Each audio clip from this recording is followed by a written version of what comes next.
বাংলাদেশ সহ ৭৫ দেশের নাগরিকদের অভিবাসী ভিসা স্থগিতের সিদ্ধান্তে এবার বড় ধাক্কা খেল ট্রাম্প প্রশাসন।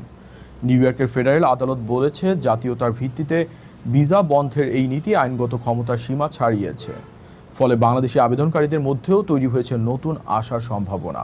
বিস্তারিত প্রতিবেদনে থাকছে আদালতের রায়, কোন কোন দেশ প্রভাবিত এবং বাংলাদেশের ভিসায় এর সম্ভাব্য প্রভাব।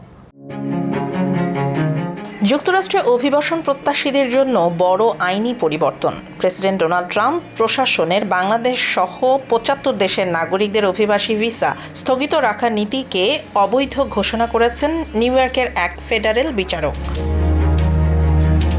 ম্যানহাটনের সাউদার্ন ডিস্ট্রিক্ট অফ নিউ ইয়র্কের বিচারক জেনেট ভার্গাস শুক্রবার দেয়া রায়ে বলেন, ভিসা স্থগিতের এই নীতি মার্কিন পররাষ্ট্রমন্ত্রী মার্কো রুবিওর আইনগত ক্ষমতার সীমা ছাড়িয়ে গেছে। তার ভাষায়, আবেদনকারীর জাতীয়তার ভিত্তিতে অভিবাসী ভিসা দেয়া সম্পূর্ণভাবে বন্ধ করে দেয়া বিদ্যমান ফেডারেল অভিবাসন আইনের সঙ্গে সাংঘর্ষিক।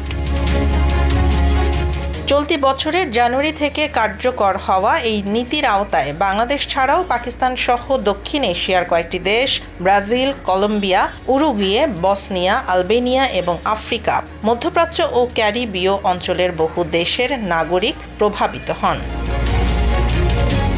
মার্কিন পররাষ্ট্র দফতরের যুক্তি ছিল, এসব দেশের আবেদনকারীদের যুক্তরাষ্ট্রে সরকারি সহায়তার ওপর নির্ভরশীল হয়ে পড়ার ঝুঁকি বেশি।